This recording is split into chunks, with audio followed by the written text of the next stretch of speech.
گھر کے اندر بچہ پیدا ہو جائے کیا نام رکھنا ہے؟ حسین نام رکھنا ہے۔ یہ تو نام بڑا پرانا ہو گیا۔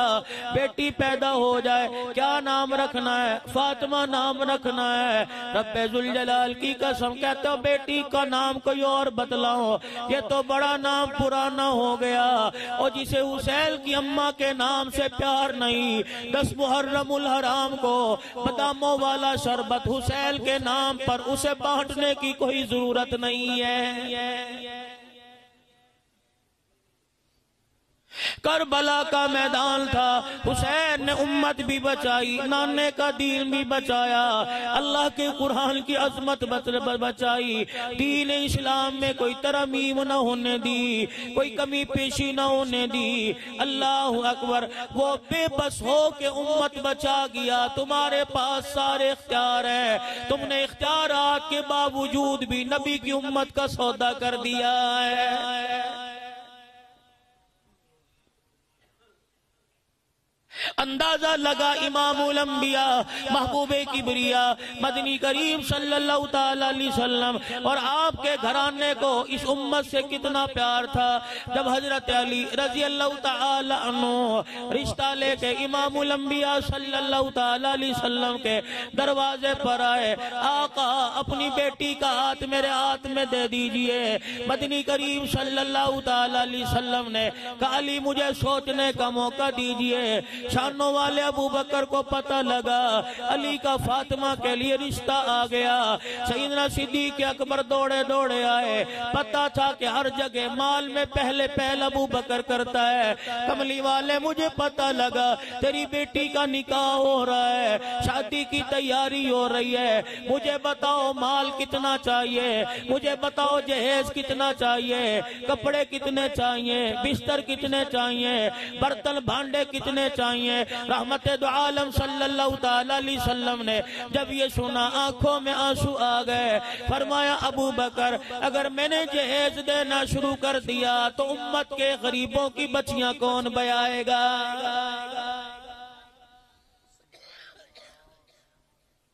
اما فاطمہ الزہرا رضی اللہ تعالی عنہ کو پتہ لگا میرا ابا اور میرے ابے کا یار جہیز کی باتیں کر رہے ہیں۔ اما فاطمہ بھی باپ کے قریب آ گئی، ابو جان آپ کو کس نے کہہ دیا بیٹی جہیز نہیں لے گی؟ ابو جان تیری بیٹی کو جہیز چاہیے۔ رحمت والے نبی نے حیرت سے اپنی بیٹی کی طرف دیکھا کہ بیٹی میری ہو کے جہیز کا سوال کرتی ہے، نگاہیں نیچی کی، اپنے باپے کا ہاتھ پکڑا، کہنے لگی او میرے ابو مجھے کپڑے کا جہیز نہیں چاہیے، مجھے لکڑی کا جہیز نہیں چاہیے، مجھے سونے چاندی کا جہیز نہیں چاہیے۔ اپنے ابو جان کا ہاتھ پکڑ کے چوم دیا، ابو جو جہیز آپ سے میں مانگ رہی ہوں قیامت تک کوئی بچی اپنے باپ سے ایسے جہیز کا سوال نہیں کرے گی۔ حضور نے فرمایا کیا جہیز مانگتی ہے؟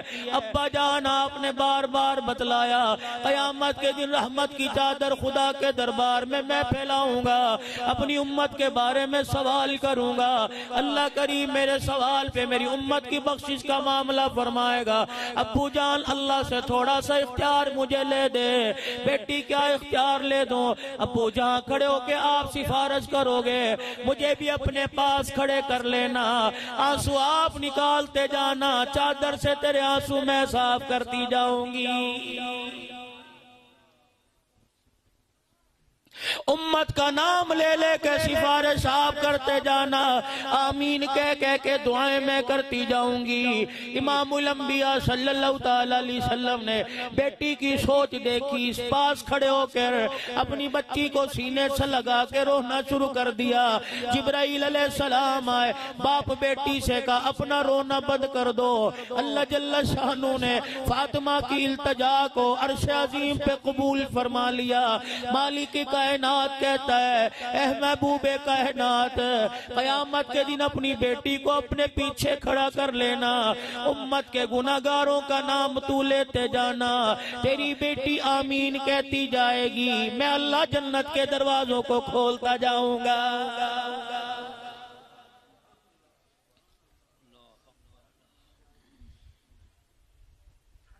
اپنی امیدیں دیکھو، اپنی اولاد کی امنگیں دیکھو۔ اللہ غنی، بیٹے کو موبائل چلانا آ گیا، باپ کہتا ہے آج خوشی میں تجھے برگر کھلاؤں گا، چنیوٹ کے پارک میں تجھے سیر کرا کے لاؤں گا، تجھے برگر، تجھے موبائل چلانا آ گیا، تجھے ٹیب چلانا آ گیا، تو نے آج لوڈو میں باپ کو ہرا دیا، تو نے آج تاش میں باپ کو ہرا دیا۔ باپ اللہ سری دیتا ہے، کل یہ تاش میں مکان ہارتا ہے، دکان ہارتا ہے، باپ کی حلال کی کمائی ہارتا ہے، پھر باپ کے منہ پر، اولاد کے منہ پر جوتے مارتا ہے، اولاد باپ کے منہ پر جوتی مارتی ہے۔ پہلے دن روکتا، بیٹے کے ہاتھ میں موبائل دیکھ کے خوش نہ ہوتا، اپنی اولاد کے ہاتھ میں جھولی میں خدا کا قرآن رکھ کے خوش ہو جاتا۔ کیسے میں قرآن رکھوں؟ باپ نے قرآن نہیں پڑھا، اولاد کہاں سے پڑھے گی؟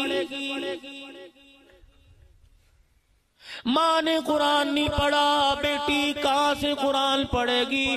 او میرے بابو، کس نکمے نے تمہیں کہہ دیا؟ کون سی شریعت کہہ رہی ہے بچی رخصت ہو تو اس کے سر پہ قرآن کا سایہ رکھو؟ اور خدا کے واسطے تمہیں رخصتی کے وقت یاد آیا کہ بیٹی کا رشتہ اللہ کے قرآن سے ہے، ماں کی گود میں پنگوڑے میں کھیلتی تھی، اس وقت تمہیں کیوں یاد نہ آیا؟ تم نے رخصتی کے وقت سینے پہ قرآن رکھا، خدا تم نے رخصتی کے وقت سر پہ قرآن رکھا۔ کاش ایسا وقت آتا پنگوڑے میں اس کی زبان پر قرآن جاری کرا دیتے، آج سینے میں قرآن ہوتا، بیٹی تیری رخصت ہوتی، اللہ اسے وقت کی رابعہ بصریہ بنا دیتا۔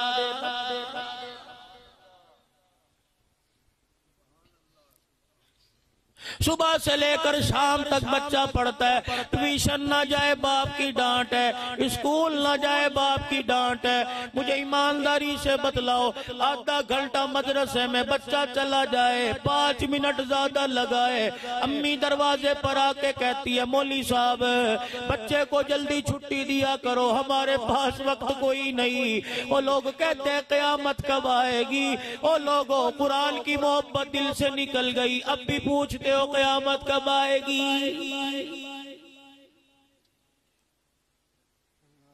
عشاء کی نماز کے بعد اگر تمہاری آنکھوں کا نور باقی ہے، اگر ان آنکھوں سے بدکاری نہیں دیکھی، ان آنکھوں سے بے حیائی نہیں دیکھی، عشاء کی نماز کے بعد ذرا آسمان کی طرف دیکھنا، اللہ اکبر، تمہیں اندھیرے میں کچھ آسمان کے دروازے نظر آئیں گے۔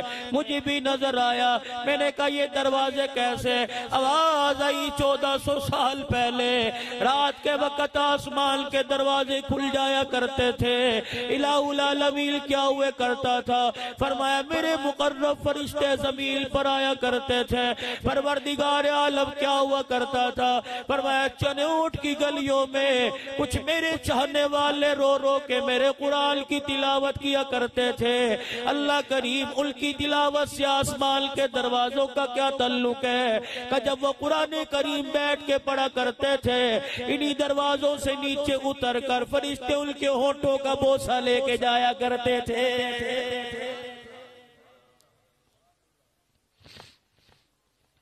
آج آسمان کے دروازے کیوں نہیں کھلے؟ پتہ لگا فرشتوں نے زمین پہ آنا چھوڑ دیا۔ الہ العالمین، اس کی وجہ کیا؟ کہ میرے فرشتے نبی کی امت پہ نیچے اترے تھے۔ گھر گھر جا کے دیکھا، قرآن کی آواز نہ آئی، گانے کی آواز آئی، لڑائی جھگڑے کی آواز آئی، آپس کے اندر گالم گلوچ کی آواز آئی۔ فرشتے روتے ہوئے واپس آ گئے۔ میں نے پوچھا فرشتوں کیا بات ہے؟ عرض کی لگتا الہی رستہ بھول گئے۔